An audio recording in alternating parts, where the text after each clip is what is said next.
In Plants vs. Zombies 2, wall plants serve an important role of defending the plants from other zombies by stalling them. And while the majority of the wall plants in the game purely serve as a defensive plant instead of being an offensive plant. And while there's a total of 17 of them in the entire game, and today I'm going to be ranking every single one of them from worst to best, starting off at number 17 with Vamporcini. Now honestly, Vamporcini is one of the worst plants in the entire game, as all it is basically just a weaker version of the walnut, except that it costs more sun and also is just more inconvenient to use. As well, Vamporcini's main gimmick is that when a zombie's eating it, it actually takes the health away from the zombies. It gives the zombies health to itself. And while that might seem useful until you realize that it barely takes any health away from the zombies, and if there's more than 2 zombies on the Vamporcini, it can't really do anything. As all you really need is just 2 zombies to defeat the Vamporcini, as all it takes is just 2 of them, as well as not able to take health away from 2 of them at the same time, making it really weak. So it basically just makes it a much worse version of the walnut, and well honestly this is one of the worst plants in the entire game. And well, at number 16 we have Tomb Tangler. And while the only reason why Tomb Tangler is higher on the list than Vamporcini is that it actually attacks the zombies and kills them most of the time, where Vamporcini never really ends up killing zombies, as well as just a really weak plant. Now, Tomb Tangler could have been an alright plant, but for whatever reason, the developers of the game decided to make the Tomb Tangler only placeable on graves, which turns this plant from an alright plant to a horrible plant, as well there's barely any levels in the game that actually have tombs in them. As well, there's really only 2 worlds in the game that consistently have them, being Ancient Egypt and also Dark Ages, and there's also modern day levels, but yeah, besides that, there's just not a lot of levels in the game that use them. And well, honestly, even if there are graves in the level, you're never gonna really use this plant, as well it's just not that powerful at all. And well, they also buffed this plant at some point, turning the 50 sun into a 25 sun cost, and also making the attack a little better. But even though they did buff this plant, it's still really bad, and honestly one of the worst plants in the entire game, as all it does is really kill one zombie at a time, and it takes a while to kill the other one, so honestly it's really weak. At number 15 we have Macadamia Nut.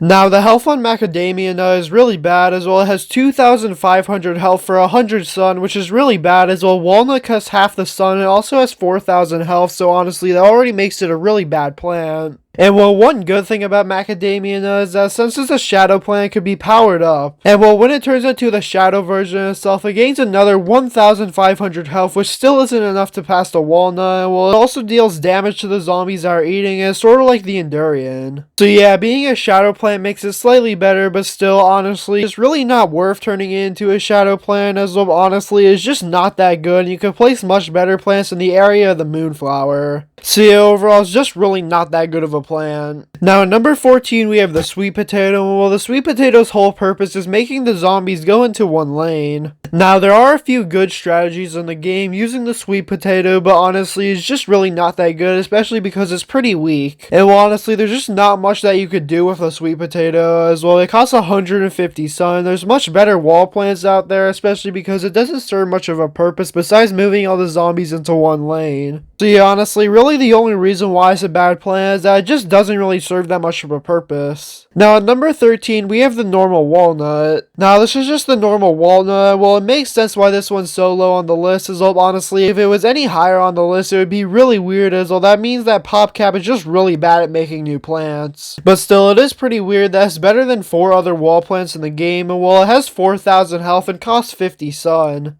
The only really downside to walnut is that there's just better wall plants in the game, and also it takes a while to recharge. But yeah, overall, it's just your classic walnut plant. Well, you can use this in the first few levels of the game, but after you unlock better wall plants in the game, it's really just not worth using. Now, at number 12, we have Endurian. Now, Endurian does have 1,000 less health than the walnut, but still, it is better than the walnut, as well, it actually deals damage to the zombies that are eating it, which makes it much more useful than the just normal walnut, as well, the normal walnut doesn't really do anything, while this one actually attacks the zombies that are eating it, and it deals an alright amount of damage. And well, it costs double the amount of sun as the walnut, which I think is a bit too much. I really only think that should be 25 more sun than the walnut. And well, it has a 15-second recharge time, and overall, it's really not that bad of a plant, but once again, there are just better ones in the game, meaning that especially when you unlock this plant, you probably won't really use it that much. Now, at number 11, we have Peanut. Now, peanut's sort of a walnut and pea shooter hybrid.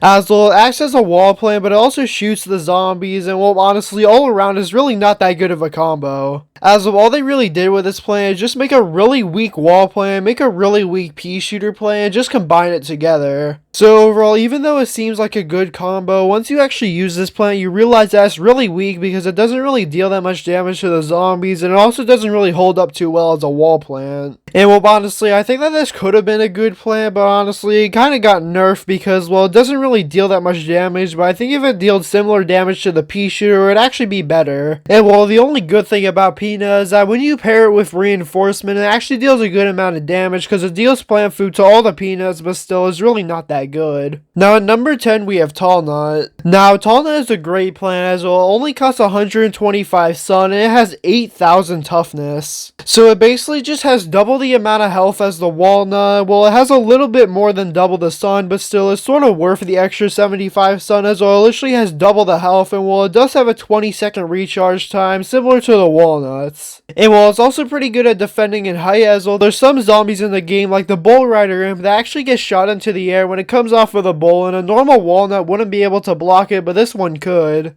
which just makes it a lot better than the walnut. So yeah, overall this is just a really strong plant as well. Having 8,000 health is one of the highest healths in the entire game for any walnut. So yeah, honestly this is basically just two walnuts combined together, making it a lot better. Now at number 9 we have guard shroom. Now, guard shroom not only defends the plants, it also attacks the zombies as well. It's just a really good attacking plant as well. It spawns these little fuzzy things that eat the zombies. As well, the guard shroom actually spawns smaller versions of itself that eat the zombies, and well, they actually eat them at a pretty good rate, and they're really good at defending. And while the actual guard shroom's health is also pretty high, the only really downside to it is that it costs 200 sun, which makes this plant a bit worse than it actually could be, as well, since it costs so much sun, it could be better. And well, you can also place guard shroom in a ton of different spaces, including on top of water, so you actually don't need a lily pad or anything. And well, the mini guard shrooms are overall just a really good thing, as well they attack the zombies and they're really good at defending, so yeah, honestly, that's probably the highlight of this plant. So yeah, all in all, it's really not that bad of a wall plant, which is why it's at number 9. Now at number 8 we have pumpkin. Now honestly, pumpkin compared to the first game is really not that good in this game, as well it was added way too late into the game. As well, when they added pumpkin into the game, there were so many other just better wall plants and also just better premium plants in the game, where it really just makes this one not that powerful. As well, it costs 150 sun. It also has a pretty long recharge time, which already makes it pretty bad compared to other plants. So well, all it does is the exact same thing as the first game. As well, all you do is just place it on top of other plants, which makes it a slightly more convenient walnut. Well, it has a pretty good amount of health as well. So yeah, honestly, in most levels of the game, due to how fast the pacing is, you can't really place too many of these down, especially for how long the recharge time is, also the amount of sun, so honestly, it's just not worth using most of the time. Now, at number 7, we have Hot Date. Now, Hot Date basically does the exact same as the sweet potato, as well. It just makes zombies go into his lane, and well, when it gets eaten, it actually turns into a jalapeno.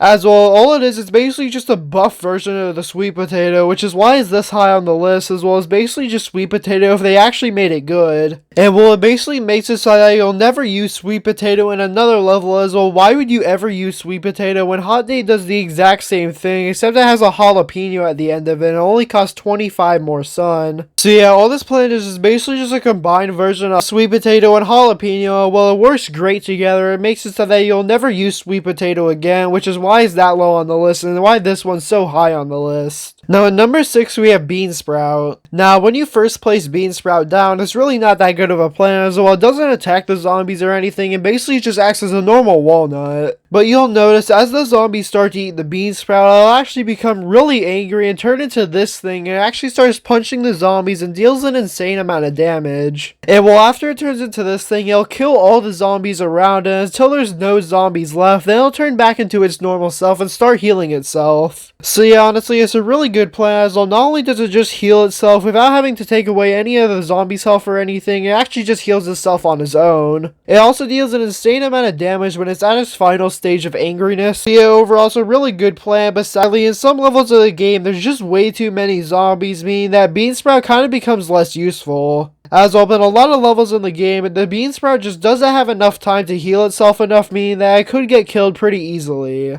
As well, it just makes it so that the bean sprout just doesn't have enough time to heal itself, so yeah, overall, besides that one thing, I think that the entire plan is pretty good. And well, it also only costs 75 sun, which is really good. Now at number 5 we have Charred Guard. Now Charred Guard is actually a really good stalling plan as well. It actually shoots the zombies backwards multiple times. As well, it has 3 branches on top of it, and well, every time it hits a zombie, it actually loses one of them, meaning that it has a total of 3 uses. And well, after the 3 uses, it's really not that useful, as well, it becomes this really weird looking tree stump thing, and it doesn't really have too much toughness to it. As well, its actual role as a wall plant really isn't that good, as well, it gets eaten really quickly as well, but doesn't really have that much health to it, and well, really, the only good thing about it is knocking the zombies back. So even though it doesn't really have that much health, it still does a really good job of stalling the zombies, and it makes it so that you could kill them pretty easily using other plants. And well, it also has a pretty good recharge time and only costs 75 sun. Now at number 4 we have Infinite. Now by itself, Infinite really isn't that good of a plan, as well it gets eaten pretty quickly and doesn't really serve too much of a use. So you're probably wondering why it's at the number 4 spot if it's really not that good, and well, the only reason why is this good, as well, when you use plant food onto the Infinite, it actually makes it so that the plant food effect never goes away.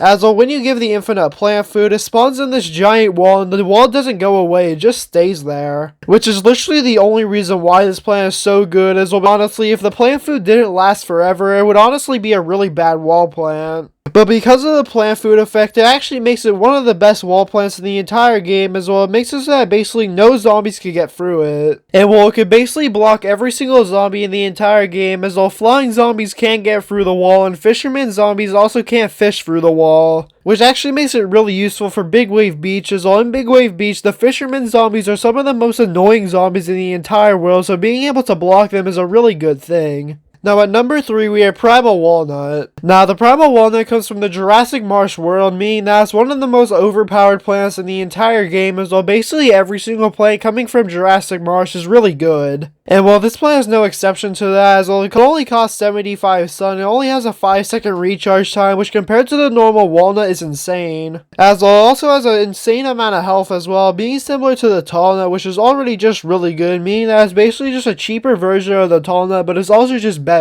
As well, it could survive 3 gargantuar smashes, which is a lot, as well the majority of the wall plants in the game could only take 1 gargantuar smash. So yeah, honestly, all the things about this plant are just really good, and there's really no downsides to it. Well, I also really like the plant food as well, it literally just turns him into a stone. Now at number 2 we have Blockley. Now Blockley serves as a defensive plant and an offensive plant as well. Not only does it have an insane amount of toughness, so it can't really get eaten easily, it also deals an insane amount of damage. As well, it basically just claps its hands together and deals an insane amount of damage to all the zombies in front of it. And well, not only does it deal an insane amount of damage, it also has 6,000 health to it, which is a lot better than most wall plants in the game, which already makes it even better than before. And not only does it deal a ton of damage, it also stuns the zombies, so you could deal a ton of damage to the zombies and stun them at the same time. And while the zombies actually stay stunned for a pretty good amount of time, and well, it does that in a 3x3 radius. So yeah, not only does it have an insane amount of health, it also deals an insane amount of damage, and also is great at stalling the zombies because it dazes them. And while it's also completely immune to fisherman zombies, just like the Infinite, which makes it really good as well. I really hate fisherman zombies, and while it's also immune to excavator zombies, which are also really annoying. So yeah, because of all these good things, Blockley ends up being at the number 2 spot, but at number 1 we have Explod Nut. Now, all the Explod Nut is basically just another combo plan, as well they just kind of combine a normal walnut, combine it with a cherry bomb, which is one of the best combos in the entire game, as well cherry bomb is a really good plan. Well, it costs 150 sun, but the Explod Nut only costs 50.